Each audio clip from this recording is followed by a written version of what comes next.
രാജ്യത്തെ ഞെട്ടിച്ച പ്രളയക്കെടുതിയാണ് കേരളത്തിന് പുറമെ ബീഹാറിലും അസമിലുമൊക്കെ കഴിഞ്ഞ ഏതാനും ആഴ്ചകളായി നിലനിൽക്കുന്നത്. നമുക്ക് 3 സംസ്ഥാനങ്ങളിലും ഏതാണ്ട് ഏറെക്കുറെ ഒരേപോലെ തുടർച്ചയായ എല്ലാ വർഷങ്ങളിലും പ്രളയവും പ്രളയക്കെടുതികളും ഉണ്ടാകുന്നത് രാജ്യം വളരെ ഞെട്ടലോടെ കാണുന്ന ഒരു സാഹചര്യമാണ് നിലവിൽ.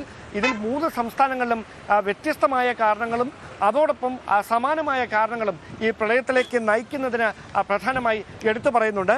അസമിലേക്ക് എത്തുമ്പോൾ അസമിലെ ഏറ്റവും പ്രധാനപ്പെട്ട രാജ്യത്തെ തന്നെ ഏറ്റവും പ്രധാനപ്പെട്ട നദികളിലൊന്നായ ബ്രഹ്മപുത്ര നദിയും അതിൻ്റെ 100ഓളം പോഷക നദികളും ഇവിടെ നിന്ന് ഒഴുകിയെത്തുന്ന വെള്ളം, മഴവെള്ളം അതിവേഗം അസമിനെ പ്രളയത്തിൽ മുക്കുന്ന കാഴ്ചയാണ് കഴിഞ്ഞ ആഴ്ചകളിലൊക്കെ രാജ്യം ഞെട്ടലോടെ കണ്ടത്. അതോടൊപ്പം ബ്രഹ്മപുത്ര നദിയിലടക്കം വലിയ തോതിൽ മണ്ണ് അടിഞ്ഞു കൂടിക്കൊണ്ടിരിക്കുകയാണ്. ഹിമാലയൻ മലനിരകളിൽ നിന്നടക്കം വൻതോതിൽ മണ്ണും ചെളിയും കല്ലുകളും ബ്രഹ്മപുത്ര നദിയിലൂടെ ഒഴുകിയെത്തുന്നത് നദീതടത്തിൽ അടിഞ്ഞുകൂടുകയും അങ്ങനെ വെള്ളം ശക്തമായി പുറത്തേക്ക് ഒഴുകുകയും ചെയ്യുന്നതാണ് അസമിൽ അസാധാരണമായ ഒരു പ്രളയ സാഹചര്യം ഉണ്ടാക്കിയത്. അതോടൊപ്പം അസമിന് തൊട്ടുമുകളിലുള്ള അരുണാചൽ പ്രദേശ്, നാഗാലാൻഡ് തുടങ്ങിയ സംസ്ഥാനങ്ങൾ, ഈ സംസ്ഥാനങ്ങളിൽ അതിശക്തമായി മഴ പെയ്യുമ്പോൾ അവിടെ നിന്ന് വെള്ളം ഒഴുകി അസമിലെ താഴ്ന്ന ഇടങ്ങളിലേക്ക് പരക്കുകയും അതോടൊപ്പം തൊട്ടയൽ സംസ്ഥാനമായ ഭൂട്ടാനിൽ അതിശക്തമായി പെയ്യുന്ന മഴയും അസമിൽ പ്രളയസമാനമായ സാഹചര്യം വലിയ വറുതിയിലേക്ക് കാര്യങ്ങൾ എത്തിക്കുകയും ചെയ്യുന്നതാണ് നിലവിൽ സ്ഥിതി. അതോടൊപ്പം അവിടെ വലിയൊരു പാരിസ്ഥിതിക പ്രശ്നമുണ്ട്. അതിനാണ് കേരളവുമായി ഏറ്റവും സാമ്യം. അതായത് അസമിലെ വലിയ തണ്ണീർത്തടങ്ങൾ ഇത്തരത്തിൽ പ്രളയം ഉണ്ടാകുമ്പോൾ ആ പ്രളയജലം ആഗിരണം ചെയ്തിരുന്നത് വലിയ തണ്ണീർത്തടങ്ങൾ അഥവാ വെറ്റ്ലാൻഡ് ആയിരുന്നു. ആ തണ്ണീർത്തടങ്ങൾ ഏറെക്കുറെ പൂർണ്ണമായും ഈ നഗരവൽക്കരണത്തിൻ്റെയും മറ്റ് നിർമ്മാണ പ്രവർത്തനങ്ങളുടെയും ഭാഗമായി ഇല്ലാതായ അവസ്ഥയാണ്. അതാണ് അസമിലെ പ്രളയസ്ഥിതി രൂക്ഷമാക്കിയത്. അവിടെ നിന്നങ്ങ് ബീഹാറിലേക്ക് എത്തുമ്പോഴും സമാനമാണ് സ്ഥിതി. ബീഹാറിൻ്റെ ദുഃഖം എന്നറിയപ്പെടുന്ന കോസി നദി അത് ഓരോ തവണയും ഓരോ മൺസൂൺ കാലത്തും ഗതി മാറി ഒഴുകുന്ന ഒരു പതിവാണ്. അവിടേക്ക് സമീപ സ്ഥലങ്ങളിൽ നിന്ന് മണ്ണും ചെളിയും വലിയ തോതിൽ അടിഞ്ഞുകൂടുകയും അങ്ങനെ ഈ സമതലങ്ങൾ കൂടിയ ബീഹാർ പൂർണ്ണമായി വെള്ളത്തിൽ മുങ്ങുന്ന തരത്തിലേക്ക് കാര്യങ്ങൾ എത്തുകയുമായിരുന്നു.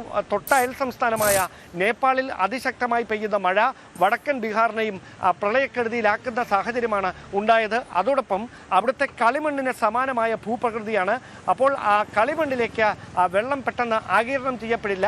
അതാണ് ബീഹാറിൽ സ്ഥിതി രൂക്ഷമാക്കിയത്. അവിടെ നിന്നങ്ങ് കേരളത്തിലേക്ക് എത്തുമ്പോൾ കുറഞ്ഞ സമയത്തിനുള്ളിൽ കൂടുതൽ മഴ പെയ്യുന്ന എക്സ്ട്രീം റെയിൻഫോൾ സിറ്റുവേഷൻ, അതെങ്കിൽ നമ്മൾ മേഘവിസ്ഫോടനം, ക്ലൗഡ് ബേസ്റ്റ് എന്നോ അതല്ല എങ്കിൽ അതിതീവ്ര മഴയെന്നോ ഒക്കെ പല പേരുകളിൽ വിളിക്കുന്ന ഒരു പ്രതിഭാസം കഴിഞ്ഞ ഏതാനും വർഷങ്ങളായും കേരളത്തിലും വലിയ പ്രളയക്കെടുതികളാണ് തീർക്കുന്നത്. അതിൻ്റെ ഒരു ഉദാഹരണമാണ് കഴിഞ്ഞ ദിവസം നമ്മൾ കണ്ടത്.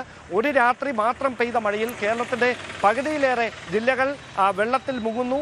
അതോടൊപ്പം പല ഒറ്റപ്പെട്ട മേഖലകളിലും മണ്ണൊലിപ്പും ഉരുൾപൊട്ടലും അടക്കം തുടർച്ചയാകുകയും ചെയ്യുന്ന സാഹചര്യം ഈ 3 സംസ്ഥാനങ്ങളിലും ഒരേപോലെ ഉണ്ടായിരിക്കുന്ന 2 കാര്യങ്ങളാണ്. ഒന്ന്, മലയോര മേഖലകളിലെ വനനശീകരണം, അതോടൊപ്പം അശാസ്ത്രീയമായ ഖനനം. ഇത് രണ്ടും അസമിലും ബീഹാറിലും കേരളത്തിലും വലിയ തരത്തിൽ പാരിസ്ഥിതിക ആഘാതങ്ങൾക്ക് വഴിവെച്ചിട്ടുണ്ട് എന്നാണ് വിദഗ്ധർ നൽകുന്ന സൂചനകൾ. അതുകൊണ്ടാണ് തുടർച്ചയായി 2018 മുതലുള്ള വർഷങ്ങളിൽ ഈ 3 സംസ്ഥാനങ്ങളിൽ മഴക്കാലത്ത് അത് വലിയ പ്രളയത്തിലേക്കും ആൾനാശത്തിലേക്കുമൊക്കെ നയിക്കുന്ന സാഹചര്യം ഉണ്ടായിരിക്കുന്നത്. ഇതിന് എങ്ങനെ പരിഹാരം കാണാമെന്നതിനെ സംബന്ധിച്ച പല നിർദ്ദേശങ്ങൾ പല വിദഗ്ധരുടെ ഭാഗത്തു നിന്ന് വന്നു. പക്ഷേ ഇപ്പോഴും അശാസ്ത്രീയ ഖനനവും മലയോര മേഖലകളിലെ അശാസ്ത്രീയ നിർമ്മാണവുമൊക്കെ ഈ പാരിസ്ഥിതിക ആഘാതങ്ങളുടെ ആക്കം കൂട്ടുന്ന സാഹചര്യമാണുള്ളത്. അതിൻ്റെ ഒടുവിലത്തെ ഉദാഹരണമായി മാറുകയാണ് കേരളത്തിൻ്റെ കിഴക്കൻ മേഖലകളിൽ അടക്കം കഴിഞ്ഞ ദിവസങ്ങളിൽ ഉണ്ടായ പ്രളയ സമാനമായ മഴക്കെടുതികൾ. കൂടുതൽ വാർത്തകൾക്ക് news 18 Keralam YouTube channel subscribe ചെയ്യുക.